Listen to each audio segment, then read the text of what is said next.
If you're choosing to offer a mix of online or in-person options for advisement, I would advise you to create two different sets of appointment slots. In your Google Calendar, click on Create and then Appointment Slots. Whatever you title this as is going to show on the student's calendar, so you want to make sure it's clear. I would call it Online Advisement Appointment. Choose the day for the slots and the availability.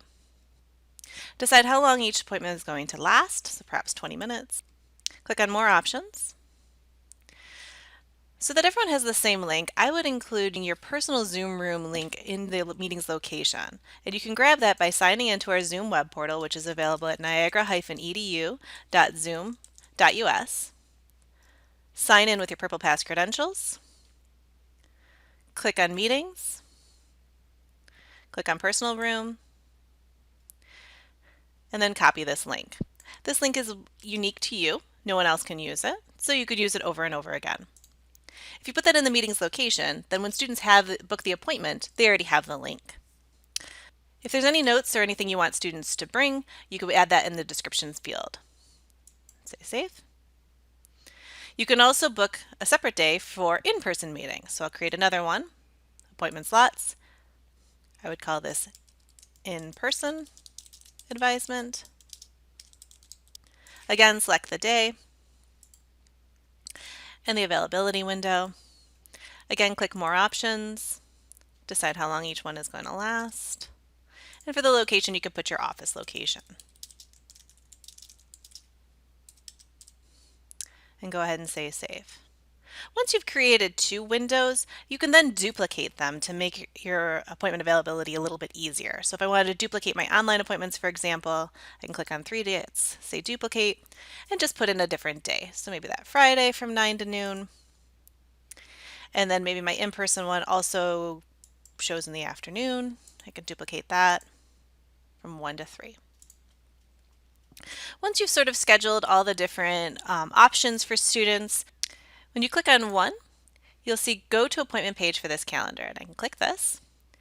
It is a little nerve-wracking at first because what it's doing is it's laying your calendar over your existing calendar. So if I navigate to when there is appointment slots, which was those ones I just set up in November, it kind of looks like you can see my calendar, but that's because it's laying the appointments over my calendar.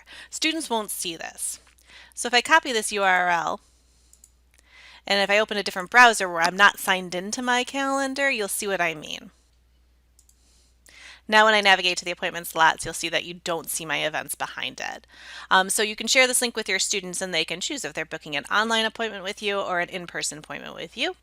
And it does show where the meeting is going to be held in the where field. And students also have the ability to put in a description or a note to you when they click on them.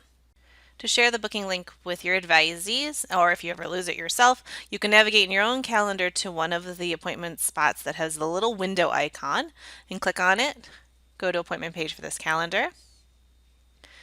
You'll want to copy this link, so I'll say copy, and start an email message to your advisees.